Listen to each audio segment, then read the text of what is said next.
Welcome to the Alcohol-Free Marriage and More podcast, recorded live from the cornfields of Central Illinois. We're all about thriving marriages and living free from alcohol. Welcome to episode 108 for September 28th, 2025.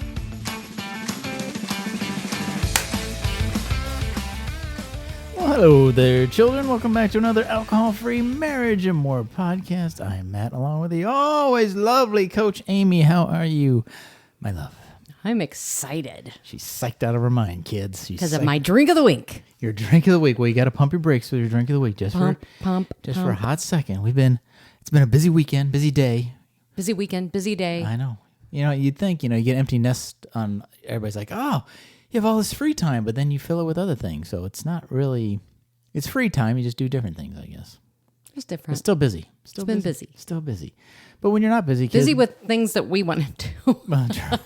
That is also true. Self-imposed, not hey, kids' activities. Last things like weekend, our daughter was home, so we did things with her. The weekend Yes, before and that was that, a we lot were of in fun. Chicago, and we were doing things with our son. So we've had the kid time. This is our time to podcast with you people. Podcast time. Yes, and if you have some free time, don't forget to click those links below. You can get those Beyond Spirit, the 7 tips to start your AF journey. And you can also download our weekly marriage meeting guide that we use on the weekly. We do. 'Cause We're going to, when we get off of this, we're going to be doing the weekly marriage meeting. Not to make it sound like work, but there's another thing I got to put on my to-do list. But think of it this way. It helps just Isn't this our weekly marriage meeting right here? It round out. This is a date, baby. This is a date. This is a date. I count this as part of our date, our connection. Oh, our connection. So you don't want to connect by your experiment idea you had of let's tell everybody we're going to drink for 6 months and tell them how it goes. Oh, yeah, I forgot about that. That was, I just had a thought. That's just Let's a random just do that. You know what? Everybody does this thing. Follow me this year while I let go of alcohol. Follow me, which I love all of those things. But I'm like, yeah, let me be really sarcastic. I have lived 5.5 years free. You're almost at 5. Let's go back to drinking.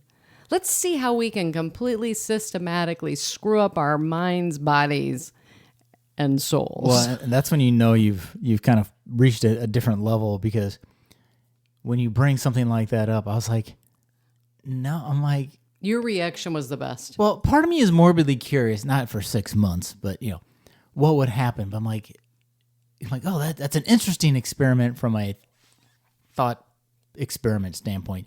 But from a wrecking your body, me pooping my brains out, sleeping like crap, the anxiety coming back, Oh, like yeah. all the anxiety. I'm like, I'm not. Here's the other one. If you paid me, maybe, but not for free. The other one, not being able to look at myself in the mirror. I hated doing that. It was The inflammation, you get all bloated up again. Yeah. I'm like, the weight gain. Oh, I can't wait to gain the weight. yeah.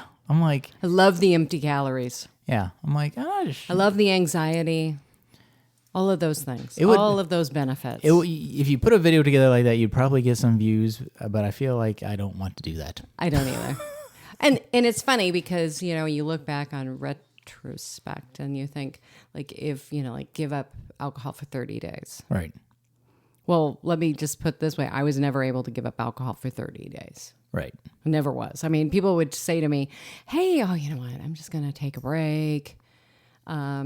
And that's really, one of the telltale signs of being a gray area drinker is that, oh, okay, you can quit for periods of time. Right. And I could, but I never could do a 30-day break until I did for the first time. But the reason I was able to do that 30-day break was because 30 days was overwhelming. I'm like, I can do 21 days. And that's how I started out. It's do 21 days.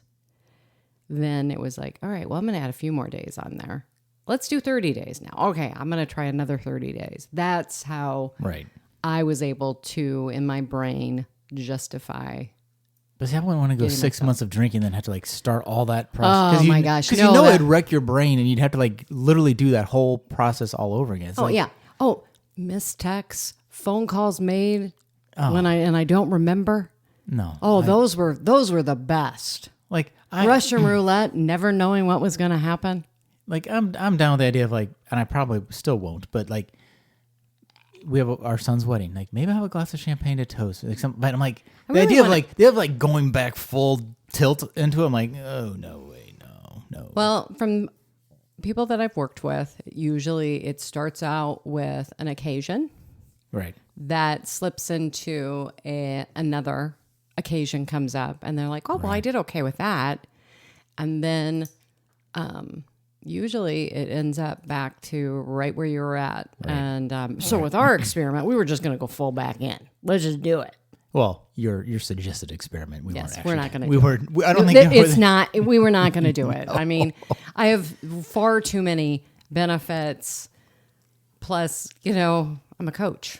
Well, right. I don't think that would go over real well. Not terribly well. I don't no. think that would work. Okay, well, we're not doing that. So let's do our drink of the week. That has Okay. nothing to do with alcohol. These are very typically we do kind of cocktail, mocktail beers.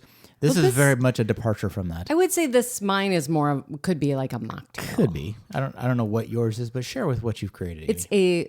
It's the inspiration was a salted maple cold foam Dr. Pepper. Right. Diet So Dr. kinda like a No, I dirt- think it was a Dr. Pepper. would have been because they It do was a full on dirty Dr. Pepper is a thing. Like I don't know much about it, but like you put cream in and whatever. But yeah, So I really wanted it because caffeine bothers me. So I was looking for caffeine-free Diet Dr. Pepper, which it's very hard to apparently find. can't find it. So I went ahead and I said, let's just get some Olipop. And they have their Dr. Goodwin, Yes. which I don't even know I need to read the back and figure out where Dr. Goodwin came from. Right, but he's a good doctor. But apparently. So you made your cold foam, but So you didn't I make made it the way they say. No, and they were like half and half.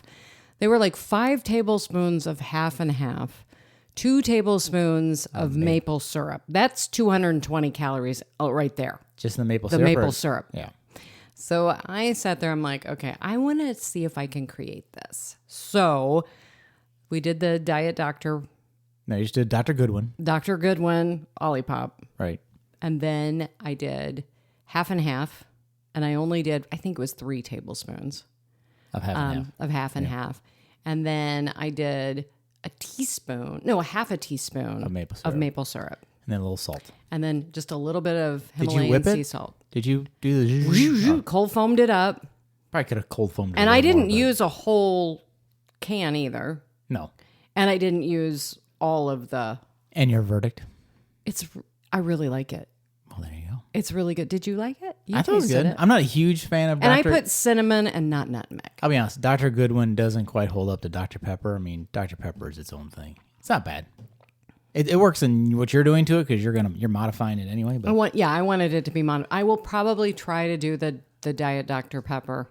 let's see. But this was just a really it's just a nice little treat. I don't know what the calories are on it. I should probably do that. out. You're doing better than the recipe called for. Oh my gosh, but yeah, that alone, I think, and they did divide it into 2 little yes. cups, but still. And I think they cold foamed it a little harder. It was a little more foamy. Yours is kind of more cream, but it's okay. It works. I didn't want half and half. I Yeah, didn't want heavy Well, it's whipping true. So you're not cream. going to get the foam like you No, would. I'm like That's half true. and half is fine for me. I, on the other hand, I have a drink introduced to me by our daughter, because we drink these Fairlife protein drinks, and Amy had found this company. And I won't mention any company names, but anyway, they had a protein coffee, instant coffee. I'm like, ooh, And for me, within a week, I had extreme dietary stomach issues. Yes. I had one drink in that afternoon, and I was like dying. I'm like, okay, throw that away. He tried it. So I'd once. kind of given up on that. And then our daughter's like, hey, you take the protein drink and then you get instant coffee and you put a serving, whatever, a teaspoon of that into it and you mix it up in your protein. like a tablespoon, isn't it? Yeah.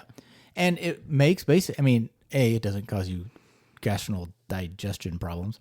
And B, it just tastes like a chocolate mocha thing. It did. It was great. And it's 30 grams of protein. And I don't die. So yeah. And you don't die. You don't feel like you're going to blow up. Yeah. So you get a little, you get your little caffeine in there. So it could be a breakfast drink or something. So definitely, Well, definitely for me. I had one and I made sure I drank it before noon. this is not caffeine free coffee. Neither so is this one, which I guess it has less caffeine. it has less and you're drinking like half a can. So I think you're okay. I'll probably drink the whole can though. So, anyways, that was fun. That was fun, Amy. All right, Matt, what are you going to tell us? What am I going to tell you? Well, I found a little booze news. I always look for booze news. You know me. And this struck. So we've talked about all those all the sales kind of dipping in alcohol and how people are consuming less and yada yada yada yada. And the WHO is trying to continue the whole like alcohol is bad. And, they're just saying if you haven't drank, don't drink, Right. don't start. I mean, it's kind of like smoking. Don't start. Yeah, and we all know the cancer risks and all that good stuff. But now the alcohol lobby Oh yes, is taking on the WHOA in a battle over the health impacts as sales slip. pushback. The industry aims to counter public health push because it's very reminiscent of tobacco. We try to say it's good for you. It's like, oh, it's not so good. Well, it's not that bad for it. Then they eventually lose. And then it's your fault, the consumer, if you get addicted or if you get cancer or if you end up with having a stroke, any of those things. It's on you, the consumer, the user. Amy, alcohol makers say the science is more complicated and shows drinking in moderation is a low risk. Somebody of this group, Julian somebody, the CEO of the International Alliance for Responsible Drinking. International Alliance. For responsible drinking. I'm like, sounds like they've got a superpower there. that sounds like a made up title for somebody my job is just to get people to drink. I mean, the Alliance for Responsible Drinking. Anyway, they told Reuters, whatever. The industry aims to Reuters, thank you. Aims to take back control of the alcohol debate, which means we want to tell people, no, it is not bad for you, is what they want. Drink up. Vaping's good for you too. And please, that pack-a-day habit that you used to have, go ahead and start up. We'll join you with our going all back in drinking. We're going to drink and smoke. Let's get all the toxins in our body. But the story goes, well, just remember, we have to remember these are businesses.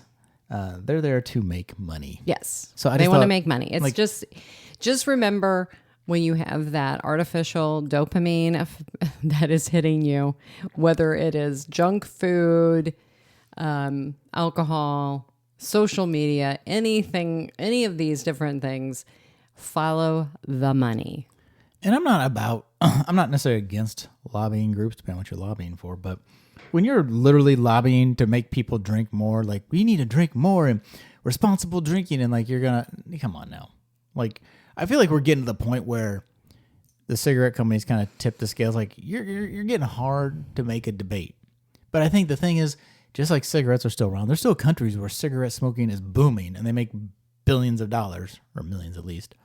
So maybe they start slipping in some markets, but yeah, they want to take back control of that conversation. Let you know alcohol isn't going to kill you, even though I found a report right above that one about all the different ways alcohol impacts lives and deaths from illness and health. And now there's a new study that just came out about alcohol's impact on dementia, which you obviously know about that too. So yeah. It affects it? No, yeah. For the longest time they told patients to go ahead and have a glass of red wine. Well, my doctor, I had liver disease. My doctor told me I could drink still. So, Exactly. Take your medical advice with a grain of salt, kids. Yeah. It'll calm your nerves. But one thing, Amy, we know alcohol does is causes stress and anxiety and all those things. Yes. So talk to me a little bit about stress and anxiety and how I can help myself in this stress cycle. Well, let's talk about regulating your nervous system. Alcohol really helps us with that. I mean, it helps us in a very bad way. I mean, temporarily, as we all know, when you have a glass of alcohol, wine, whatever, at the end of the day, it does relax you for about 20 minutes. And I would say, not to interrupt, but it even more so does if you're a daily drinker, because your body's wanting the alcohol and you're a little stressed. So you're in that cycle. Yes, you're in a cycle. So down. anyways, I wanted to first off, why I'm bringing this up, because I've coached around this.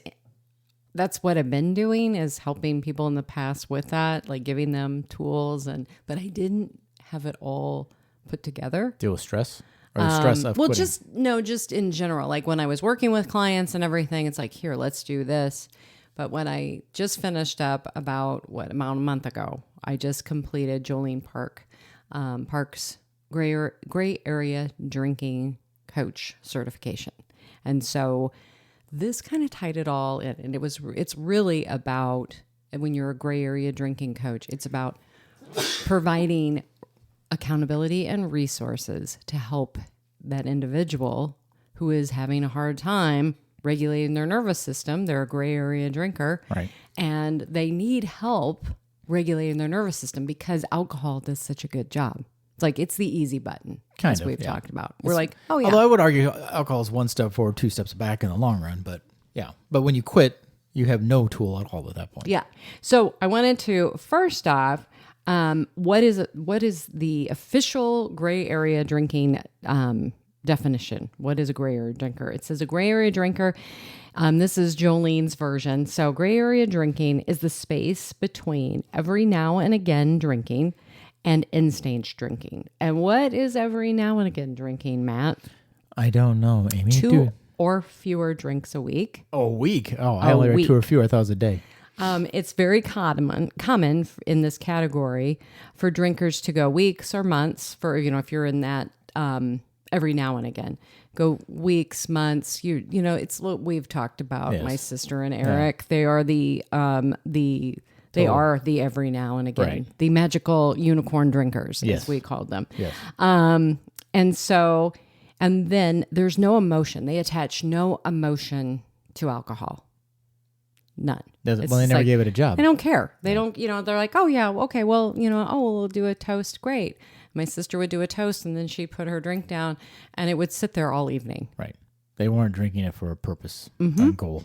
And so then the other definition is end stage drinking. And this is where we're up to people who are needing to do medical detox Right. to get rid of it. Which we weren't there. But we were definitely in the gray. Some of us were darker gray than others. But So I also wanted to talk, what is a resource? A resource is something that's going to help regulate your nervous system. The resource can be anything from like grounding yourself, like my grounding sheets. I think maybe we talked about that. There's a whole episode about that. Yes, love that. But it can also be ING activities. So that could be walking, organizing, crafting. It can be anything really. It's getting you active. And then there's journaling, prayer and meditation, breath work, cold plunges, supplements. It can be, there's journal exercises. I know I just mentioned that. That's another thing that people can do. And those are the things that's what a resource is. So I will work with people. And a resource can also be like, hey, here's this book or here's this podcast. We're a resource. the nice thing is a resource can be anything. Well, not anything. It can be one of these things so that it can be something that works for you. Yes. It's not like you have to do this or And you have to do this. everybody is different. We have to figure out what works. And some for of that it, and some of that individual. we've talked before just helps fill that time of when you used to sit around drinking. What do you do at that time? And that causes stress and makes you want to drink too. So if you're crafting or walking or doing something else, you're filling the time and occupying your brain.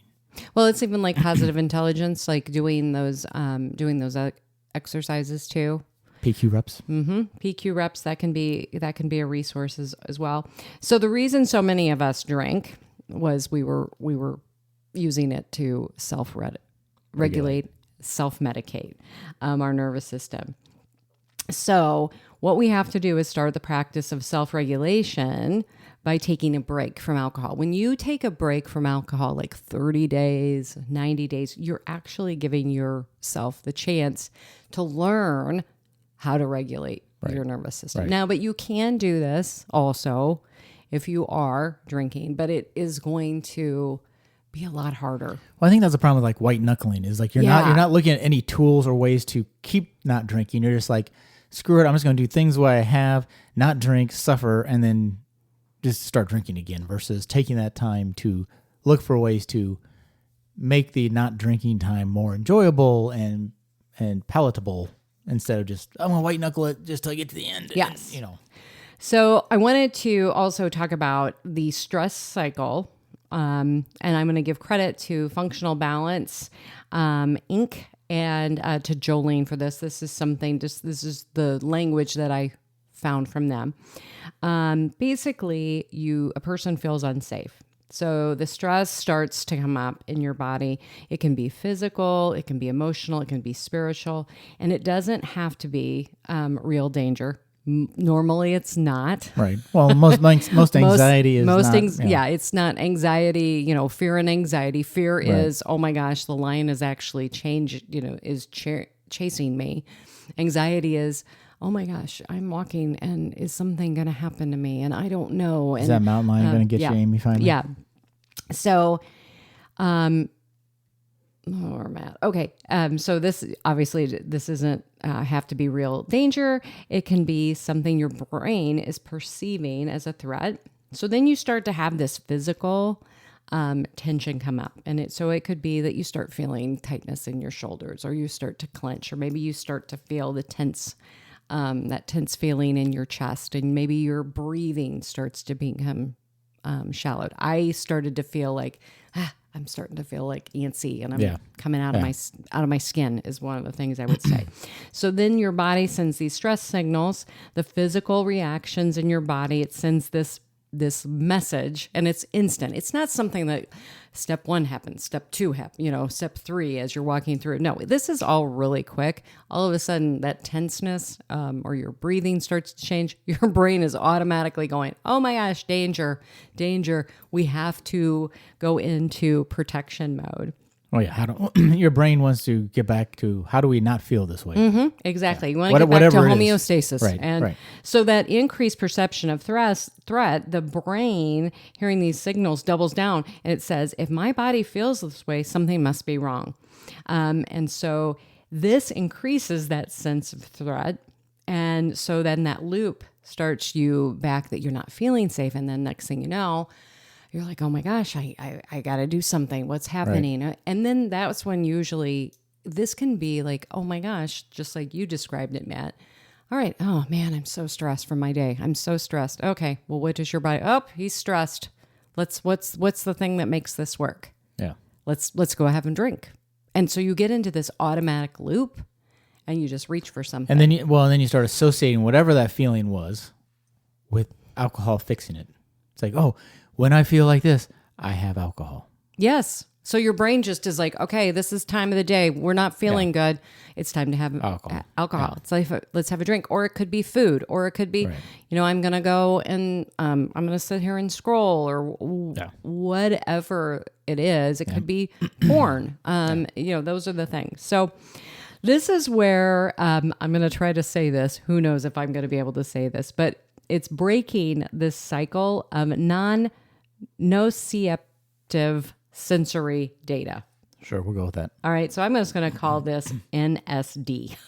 Sounds good to me. So what does this mean? It's simply the sensory input. It's things that these are things that we can associate not with pain.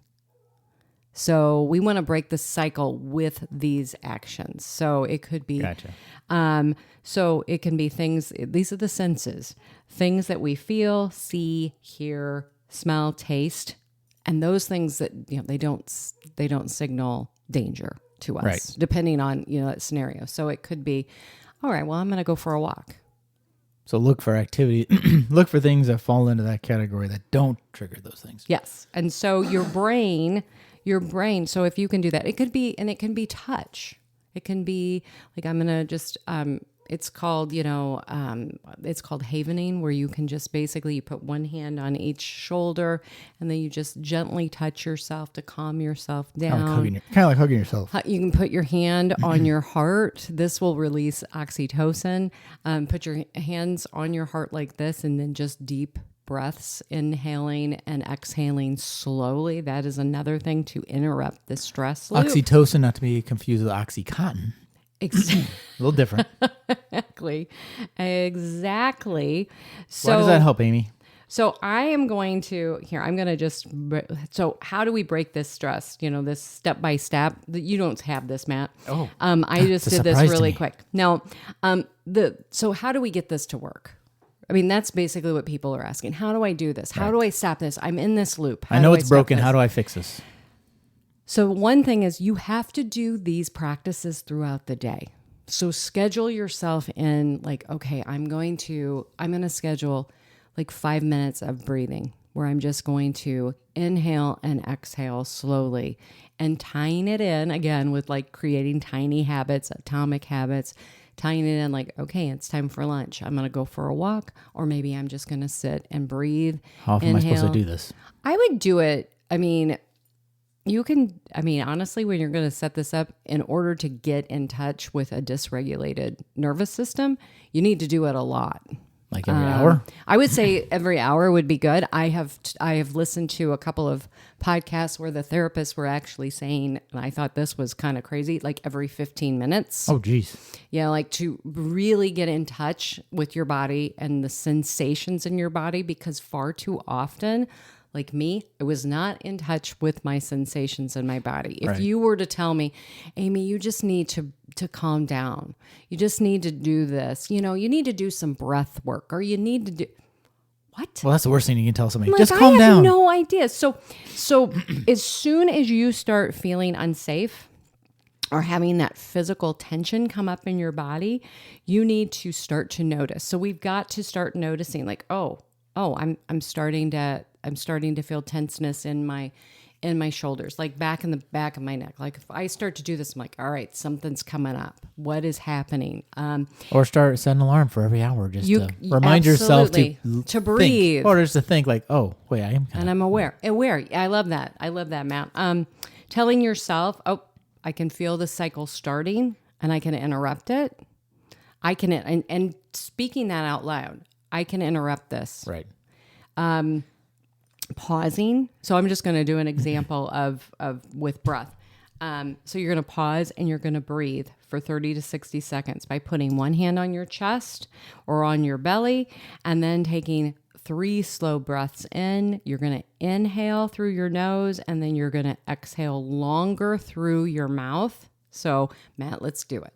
Oh, geez. This is great podcast content. All right. Breathing. We're going to breathe. We're gonna breathe on the podcast. We're going to breathe. All right. Okay. So you're going to put your hand on your chest. Okay. I call this like kind of like a little, it's a high five or a heart hug. Okay. And so you're going to inhale. Okay. Through Right? my mouth Inhale. or nose? Inhale through your Through nose. my nose. Hold. And now exhale through your mouth. Okay. And then you're going to do that again. We're not going What to do is it on it? the air, but we're going to repeat that and keep doing that until you start to feel kind of this little bit of a letdown. And this signals safety to your nervous system. Could I do any kind of rhythmic breathing, like box breathing? Yes, absolutely. You can do people Some do sort of that. controlled breathing. You know, the other one that I have a couple of clients who really like, it's the VU breathing. Oh, Lord. Don't do that. Yeah. And you inhale in and then it's kind of Basically, like it's like- humming. You go VU. So you're playing a kazoo. Well, what that does is that actually that gets your vagus nerve. It starts to massage your vagus nerve, which is the nerve that goes through all of your body and touches all of your organs, and it calms it down. And so this is just something you can try. There are things that you can do.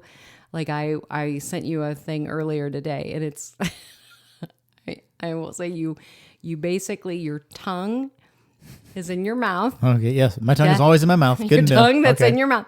That muscle actually is also attached to your vagus nerve. And so you stick your tongue out, Okay. and then you'll go to the right and to the left. Like and tongue exercises? You'll do that, having it go back and forth. No, outside of your mouth. Okay. No, here. All right. Okay. Now, when you do this, though, you need to, if you feel tense, you got to relax yourself. Relax your shoulders, and then go back and forth. This is the weirdest thing. I hope you're watching this on YouTube because this is the dumbest thing I think I've done all day. I'm so happy he keeps an open mind to these things, people. I'm not okay. But you do that for about 30 to 60 seconds, and some people will notice a change that you will become. There's one that you can do with your eyes, and I'll take you through that one, Matt, later. later. Offline. But these are things that it's creating this awareness that you're having to stop. Well, get your brain in a different gear. Like you're focusing So on something completely different. Not what breathing- you're, Yes, breathing works really well when you're doing this. And remember, as we've always said, this is an experiment.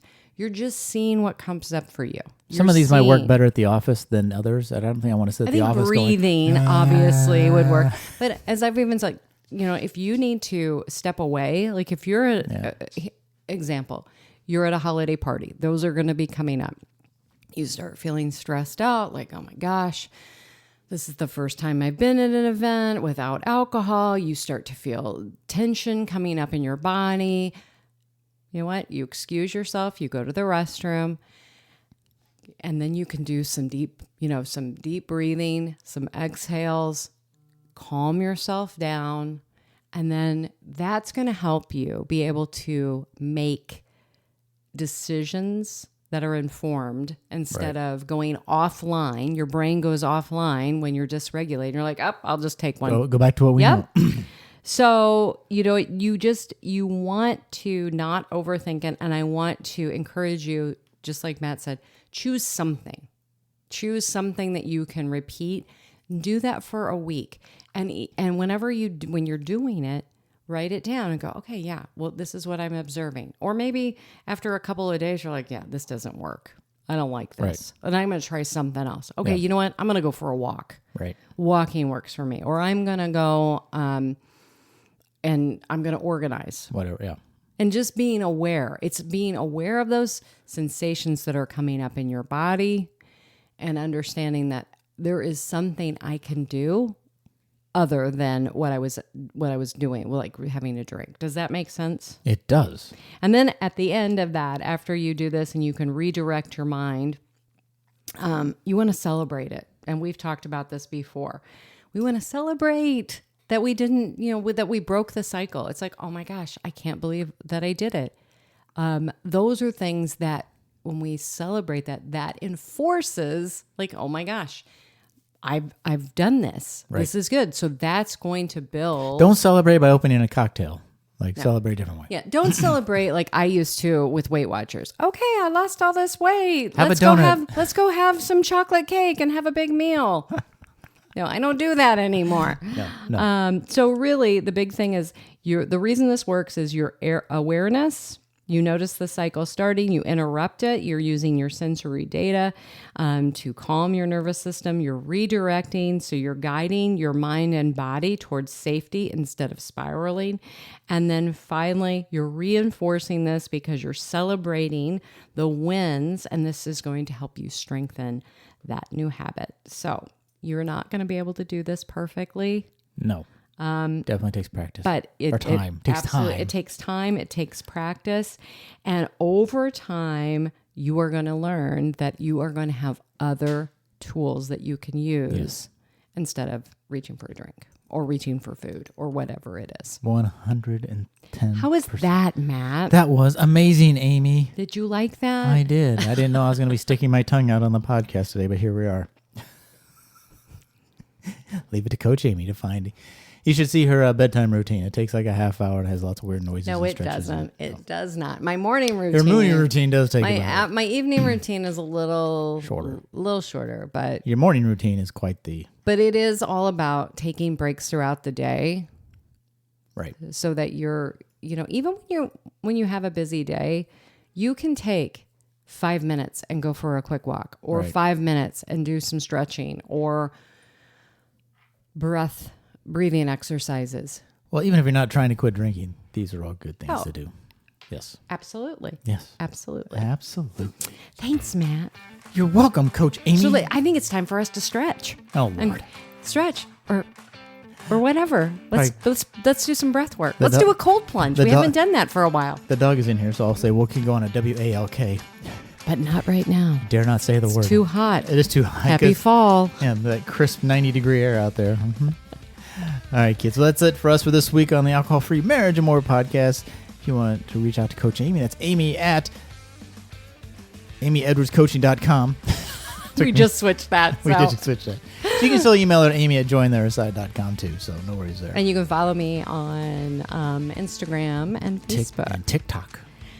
Yeah. Don't be too impressed. Joy on the other side of alcohol. That one is staying. There you go. That one, yeah, that's too hard to change that all. Yeah, exactly. One step at a time. All right, kids, that's it for us for this week. Wishing you peace and love from the cornfields. We are out.